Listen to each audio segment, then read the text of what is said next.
ಶ್ರೀ ಮಹಾಗಣಾಧಿಪತಯೇ ನಮಃ. ಗುರುಭ್ಯೋ ನಮಃ. ನಮಸ್ಕಾರ, ನಾನು ದಿವ್ಯಾ ಸುಬ್ರಹ್ಮಣ್ಯ. ಜೂನ್ 3ನೇ ತಾರೀಕು ಗುರುಗ್ರಹ ತನ್ನ ಸ್ಥಾನವನ್ನು ಬದಲಾವಣೆ ಮಾಡ್ತಿದ್ದಾನೆ. ಯಾವತ್ತು ಗುರುಗ್ರಹದಂತಹ ಒಂದು ಪ್ಲಾನೆಟ್ ತನ್ನ ಸ್ಥಾನವನ್ನು ವರ್ಷಕ್ಕೆ ಒಂದು ಬಾರಿ ತನ್ನ ಸ್ಥಾನವನ್ನು ಬದಲಾಯಿಸುವಂತಹ ಗುರುಗ್ರಹ ಯಾವತ್ತಪ್ಪ ಸ್ಥಾನ ಬದಲಾವಣೆ ಮಾಡ್ತಿರೋದು ಅಂತ ಹೇಳಿದ್ರೆ ಜೂನ್ 2ನೇ ತಾರೀಕು. ಇಷ್ಟು ದಿನ ಮಿಥುನ ರಾಶಿಯಲ್ಲಿ ಇದ್ದು ಮುಂದೆ ಕರ್ಕಾಟಕ ರಾಶಿ ಅಂದ್ರೆ ತನ್ನ ಉಚ್ಚ ಸ್ಥಾನವಾಗಿರುವಂತಹ ಕರ್ಕಾಟಕ ರಾಶಿಗೆ ಬರ್ತಾ ಇರುವಂಥದ್ದು ಅಂತ. ಈ ಸಮಯದಲ್ಲಿ ಜನರಲ್ ಆಗಿ ಗುರುಗ್ರಹದ ಮಹತ್ವ ಏನು, ಗುರುಗ್ರಹಕ್ಕೆ ಇರುವಂತಹ ಇಂಪಾರ್ಟೆನ್ಸ್ ಏನು ಅಂತ ತಿಳ್ಕೊಳ್ಬೇಕು ಅಂದ್ರೆ, ಗುರು ಧರ್ಮಕ್ಕೆ ಕಾರಕ, ಜ್ಞಾನಕ್ಕೆ ಕಾರಕ, ಹಾಗೇನೆ ಒಂದು ಸಂಪತ್ತಿಗೆ ಕಾರಕ, ಕುಟುಂಬದಲ್ಲಿ ನಡಿಬೇಕಾಗಿರುವಂತಹ ಶುಭ ಕಾರ್ಯಗಳನ್ನ ಎಲ್ಲರೂ ಹೇಳಿರೋದನ್ನ ಕೇಳಿರ್ತೀರ ನೀವು.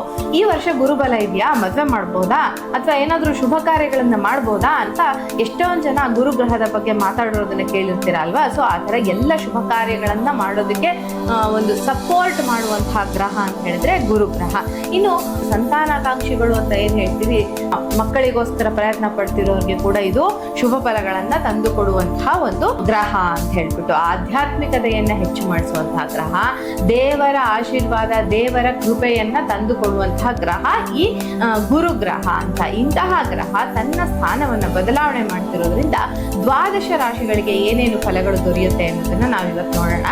ಅದರ ಜೊತೆಗೆ ಭಾರತ ಅಂತ ಬಂದಾಗ ನಮ್ಮ ದೇಶದ ಮೇಲೆ ಯಾವ ರೀತಿಯ ಪರಿಣಾಮಗಳನ್ನು ಮಾಡುತ್ತೆ ಅಂದ್ರೆ, IT ಕಂಪನಿಗಳು ಗ್ರೋ ಆಗೋದಕ್ಕೆ ಚೆನ್ನಾಗಿ ತುಂಬಾ ಅವಕಾಶ ಇರುತ್ತೆ. ಮೀಡಿಯಾ ಕ್ಷೇತ್ರದಲ್ಲಿ ಬೆಳವಣಿಗೆ ಆಗುತ್ತೆ. ಹಾಗೇನೆ ಸ್ಟಾರ್ಟ್ಅಪ್ಗಳು, ಹೊಸ ಸ್ಟಾರ್ಟ್ಅಪ್ಗಳನ್ನ ಮಾಡಬೇಕು, ಫಾರಿನ್ ಕಂಪನಿಗಳೇನಾದ್ರೂ ನಮ್ಮ ದೇಶಕ್ಕೆ ಬಂದು ಸ್ಟಾರ್ಟ್ ಮಾಡಬೇಕು ಅಂತ ಇದ್ರೆ ಅದಕ್ಕೆ ಅವಕಾಶ ಆಗುತ್ತೆ. ಹಾಗೇನೆ ಹೊಸ ಪಾಲಿಸಿಗಳು, ಗೌರ್ಮೆಂಟ್ ಇಂದ ಹೊಸ ಪಾಲಿಸಿಗಳು ಅನೌನ್ಸ್ ಆಗೋದಕ್ಕೆ ಅವಕಾಶ ಇರುವಂತಹ ಟೈಮ್ ಇದು. ಇನ್ನು ಶಿಕ್ಷಣ ಕ್ಷೇತ್ರದಲ್ಲಿ ಹೊಸ ಶಿಕ್ಷಣವಾದಂತಹ ಪದ್ಧತಿಯೊಂದು ಬರೋದಕ್ಕೆ ಅವಕಾಶ ಇರುತ್ತೆ. ಅಷ್ಟೇ ಅಲ್ಲ, ಡಿಜಿಟಲ್ ಲರ್ನಿಂಗ್ ಅಂತ ಏನ್ ಹೇಳ್ತೀವಿ ಅದು ಕೂಡ ಹೆಚ್ಚಾಗೋದಕ್ಕೆ ಅವಕಾಶ ಇರುತ್ತೆ. ಯುವ ಜನತೆಗೆ ಅಂದ್ರೆ ಯಂಗ್ಸ್ಟರ್ಸ್ಗೆ ಒಳ್ಳೆಯ ಆಪರ್ಚುನಿಟಿಗಳು ಬರೋದಕ್ಕೆ ಅವಕಾಶ ಇರುತ್ತೆ. ಇಂತಹ ಗುರುಗ್ರಹದ ಒಂದು ಪಾಸಿಟಿವ್ ಆಗಿದ್ದ ಪಕ್ಷದಲ್ಲಿ, ಅಥವಾ ಗುರುಗ್ರಹದ ಮಹತ್ವ ಏನು ಅಂದ್ರೆ ಈ ರೀತಿಯ ಮಹತ್ವಗಳು, ಭಾರತಕ್ಕೆ ಈ ರೀತಿಯ ಒಂದು ಪ್ರಯೋಜನಗಳು ಆಗ್ತವೆ ಅಂತ. ಇನ್ನು ರಾಜಕೀಯದಲ್ಲಿ ಏನಾಗುತ್ತೆ ಅಂತ ಹೇಳಿದ್ರೆ, ಡಿಬೇಟ್ಗಳು ಜಾಸ್ತಿ ಆಗ್ತಾ ಹೋಗ್ತವೆ. ರಾಜಕಾರಣಿಗಳ ಮಧ್ಯೆ ಅನವಶ್ಯಕವಾದಂತಹ ಡಿಸ್ಕಷನ್ಗಳು ಜಾಸ್ತಿ ಆಗ್ತವೆ. ಕೆಲವು ಗೊಂದಲಗಳು ಏರ್ಪಡೋದಕ್ಕೆ ಅವಕಾಶ ಇರುತ್ತೆ.